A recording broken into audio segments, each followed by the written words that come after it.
The 8th generation of the Audi A6 has new designations that may cause confusion. For example, can you immediately tell what power the engine is hiding under the 45 TFSI index? What about the 55 TDI? In general, if the engine has a displacement of 2 liters, then its indexes will be 35, 40, or 45. The indexes 45 and 50 TDI mean a 3-liter turbodiesel V6, and 55 TFSI means a 3-liter petrol V6.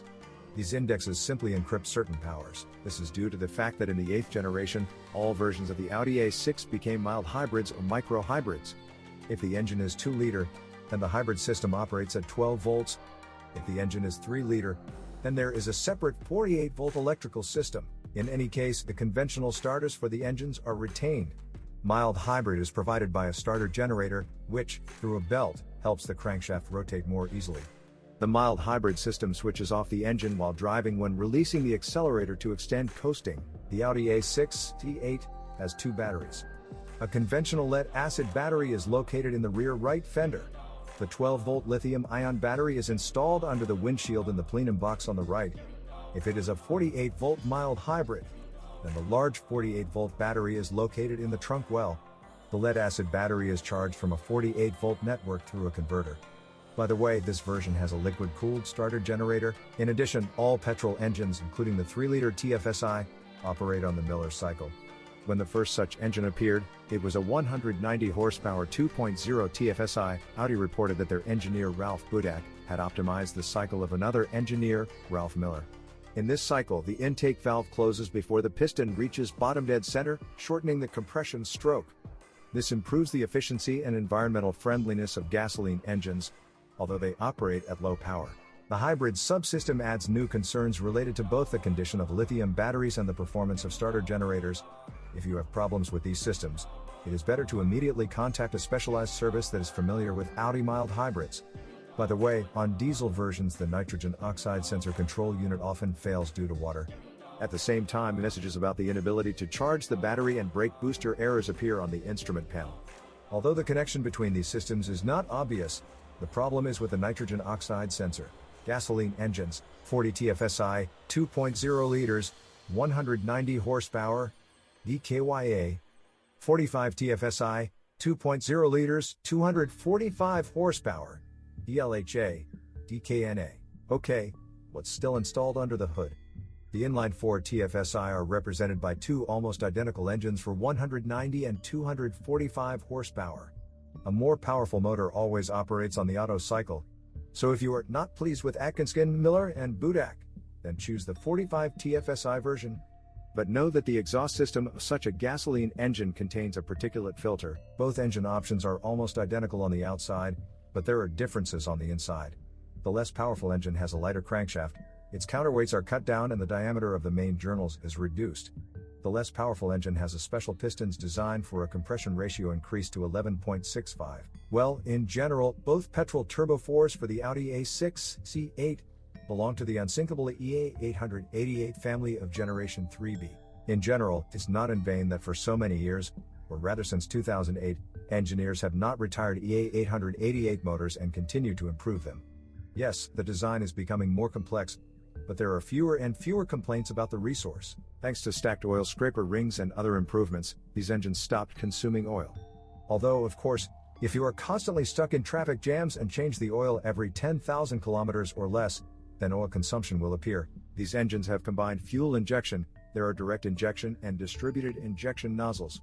Thanks to MPI injectors, the fuel also cleans carbon deposits from the intake valves. The 2-stage oil pump operation algorithm has been used since the 2nd generation of EA888 engines and is considered not the best solution. The oil pressure in the cylinder head is not enough. But Generation 3B engines have not yet experienced problems with valve wear. Sometimes there are antifreeze leaks from the pump and from the thermostat housing. The VKV valve may also require replacement. But nothing serious happens to these engines. True, it is highly advisable to refuel them with AI-98 gasoline. As a last resort, high-quality AI-95. The standard firmware of these engines annoys some owners with dullness during vigorous starts from a standstill. In dynamic mode, this pause in accelerator response is reduced, and it can only be removed using non-standard firmware. 55 TFSI, 3.0 liters, 340 horsepower, DLZA. S6, 2.9 liters, 450 horsepower, DKMB, RS6 4.0, 600 horsepower, DJPB. V-shaped petrol engines for the Audi A8 are represented by a pair of 6 and 1/8 cylinder engines. These are the EA839 and EA825 families, respectively, very close to each other. In general, Porsche engineers had a hand in their creation. Engine 340 horsepower meets the needs of the Audi A6 in a powerful, but not highly charged unit.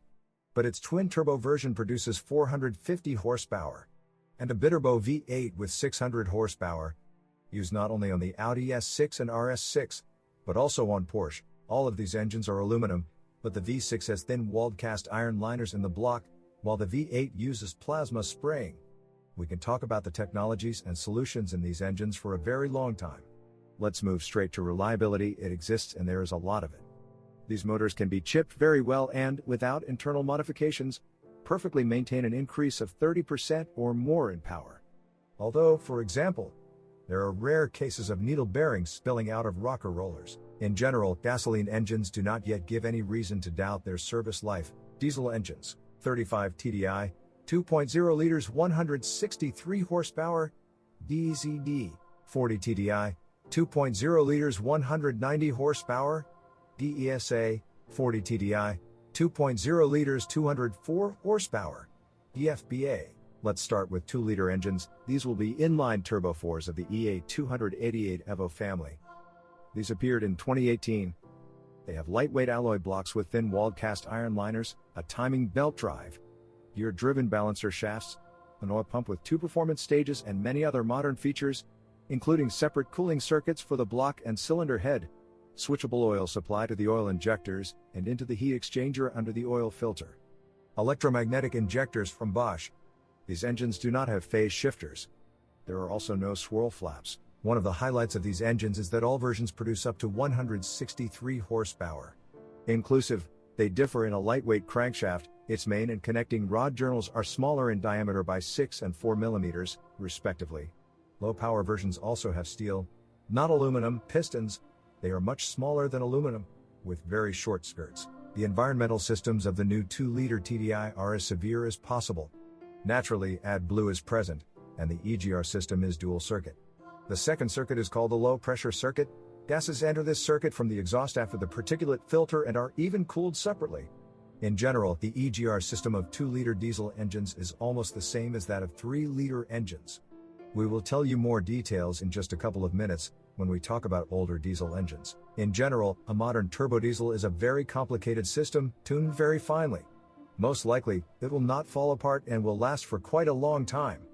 The EA288 Evo motors are 6 years old and there are no problems with their mechanical parts yet. But the hassle of resuscitating the exhaust cleaning system will fall entirely on the second and subsequent owners. 45 TDI, 3.0 211 horsepower, DDVF. 45 TDI, 3.0 231 horsepower, DDVE. 50 TDI, 3.0 314 horsepower, DDVB. S6 TDI, 3.0 349 horsepower, DEWA. The older turbodiesel versions are equipped with a 3-liter V6 of the EA897 family. It was released in 2010. Today we are talking about the Evo 2 modification. All modernizations of these engines were carried out to improve their environmental qualities. Therefore, there is a dual EGR system, low and high pressure. High pressure EGR is a regular EGR, naturally with a heat exchanger, but low pressure EGR is a different story. It selects the most purified gases directly from the exhaust pipe after the particulate filter and the second converter. Yes, you got it right. A thinner pipe runs from the middle of the exhaust pipe back towards the engine. In front of it there is a throttle type valve so that the gases flow more actively towards the engine. Further along their path, a heat exchanger is installed, in which recirculation is supported by a separate electric pump. Just in case, a mesh filter is installed at the outlet of the heat exchanger to prevent large particles from entering the motor. That's not all. Then the EGR valve is installed for a low pressure system. And after all this there is a pipe that leads the exhaust directly in front of the cold impeller of the turbocharger. There is a urea injection nozzle in the exhaust tract in front of the particulate filter. Next, a nitrogen oxide sensor and a soot particle sensor are installed. There are differential pressure sensors near the diesel particulate filter and near the low-pressure EGR heat exchanger. In general, there are an incredible number of ecological systems and solutions. The diesel V6 itself retained the cast iron cylinder block, although it was lightened by reducing the wall thickness. The cooling circuits of the block and cylinder head are separate. About reliability? An extremely complicated environmental system will begin to show errors after 150,000 kilometers. The timing chains are still running for over 300,000 kilometers. The problem with the camshafts of these engines was once resolved under warranty. Early EA897 engines received defective camshafts, but by 2019 engineers had resolved this problem. Those on the Audi A6 C8 turbo diesel V6S do not knock with camshafts. All diesel engines with incredibly complex ecology run well. Let's see what condition they will be in 4 to 5 years.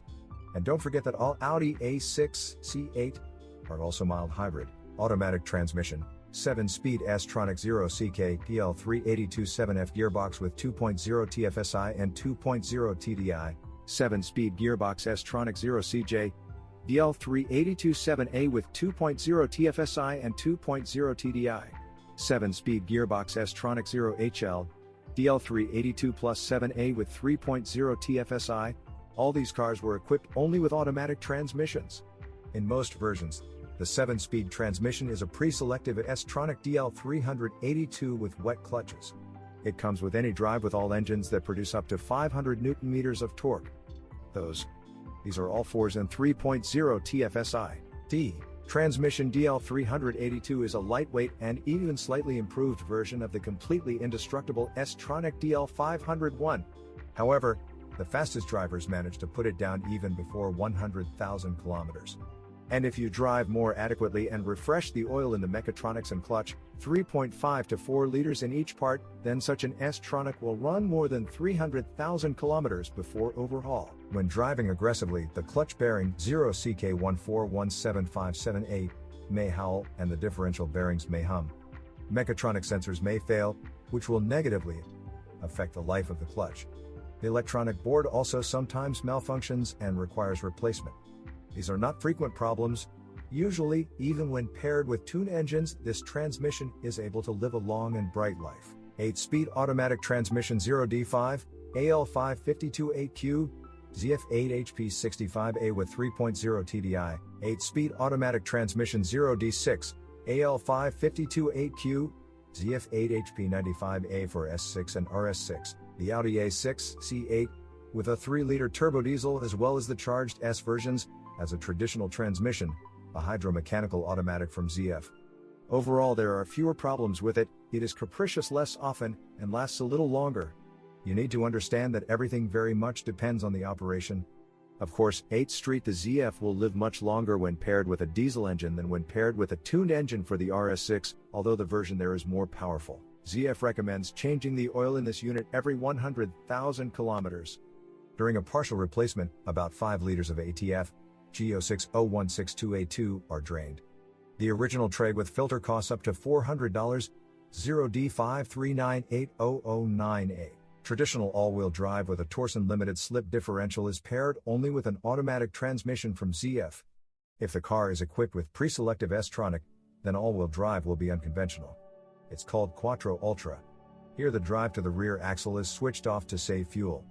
Moreover, a separate clutch behind the gearbox disconnects the driveshaft.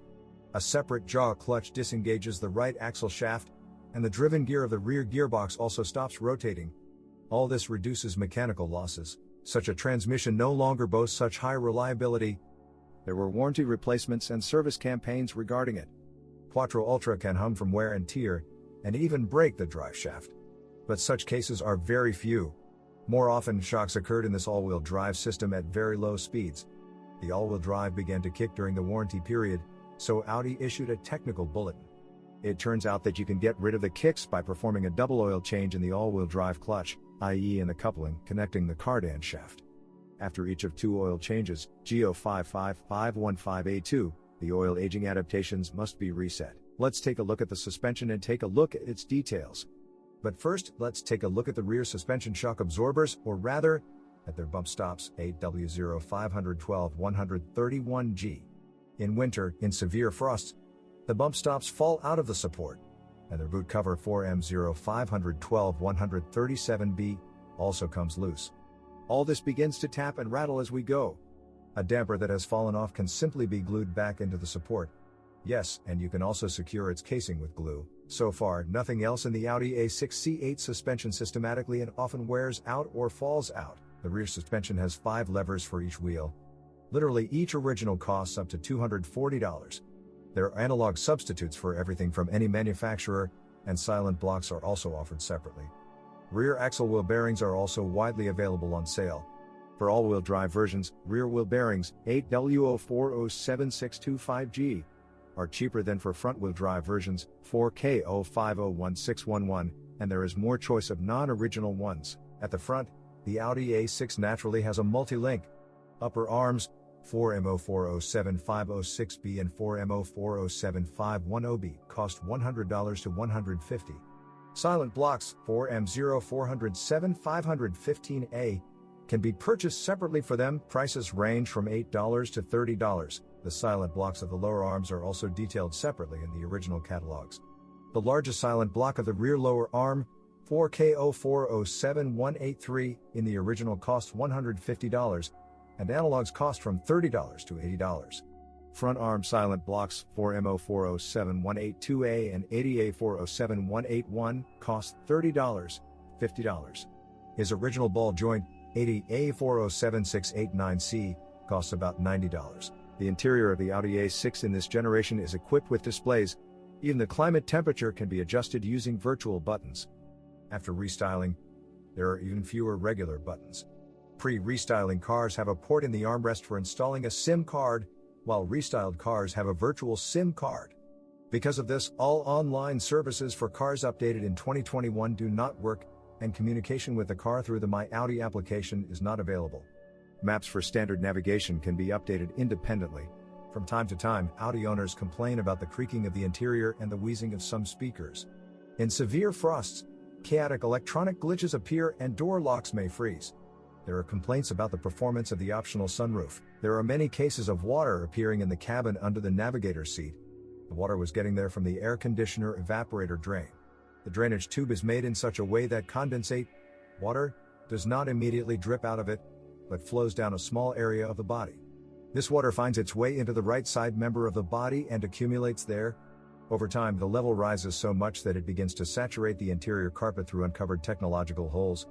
As a rule, this happens on cars before 2020. The condensate drain pipe should be extended so that the water from it immediately drips down without getting on the body. The Audi A6 in this generation is available with both passive spring suspension and active air suspension. There is also an option with springs and adjustable shock absorbers. So far it all works without any complaints. The Audi A6 in its latest generation is something. Everything about this car is great, but the environmental systems on absolutely all engines mixed with a mild hybrid subsystem are cause for concern. As long as or if the car is under warranty, then everything is great. What's next? And, most importantly, who will repair and maintain all this? Maybe it's better to immediately transfer to the electric A6? But Audi does not yet offer such a model.